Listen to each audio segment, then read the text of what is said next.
Right action. So right action actually corresponds with three, some people say three, I actually think it corresponds with all five, but three of the first five precepts that you can take as you are going down the road to becoming a more traditional Buddhist. So the first five precepts are also called the lay precepts. Buddhism actually has different classes, so they have a priest class and a monastic class, then they have a householder class.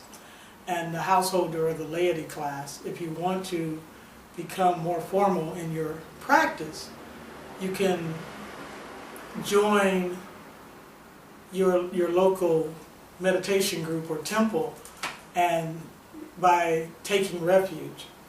So that's a three-step process. You know, we go, we meditate, we get to know the people in the community, and we ask someone in a position of some type of leadership if we can take refuge. Taking refuge is a matter of taking refuge in the Buddha, Dharma, and Sangha. The Sangha being the community of all Buddhist practitioners. Some people define it a lot more narrow than that, saying that the Sangha is actually the community of monks and nuns, the monastic class.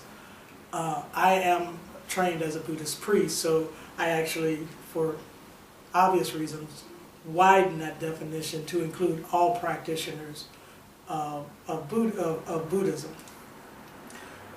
So once you are accepted to take refuge, you would also take the first five precepts, and that's a little difficult for some people. So generally what they do is they let you know what they are, and which I'll do right now,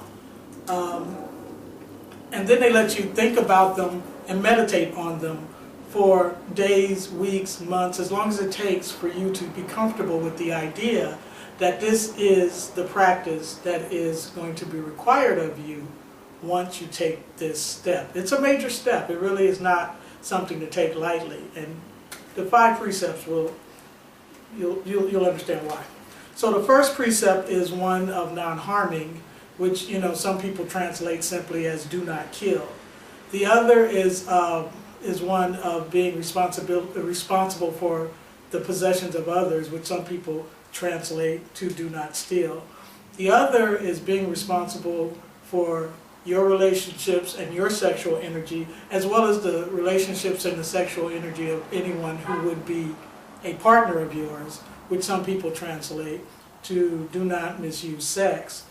The fourth one actually corresponds directly with right speech, which is the step on the Eightfold Path that we talked about the last time. And it's translated sometimes as simply do not lie. And the fifth one is taking responsibility for the things that you consume, and people simply translate that one as to do not abuse intoxicants. I actually have a different way of looking at these precepts, which I'll get to in a moment. But as you can see, taking all five of them might be difficult for some people. Some people might be in a sexual relationship at the time that they're starting their Buddhist practice that really doesn't conform with the ideals of this practice.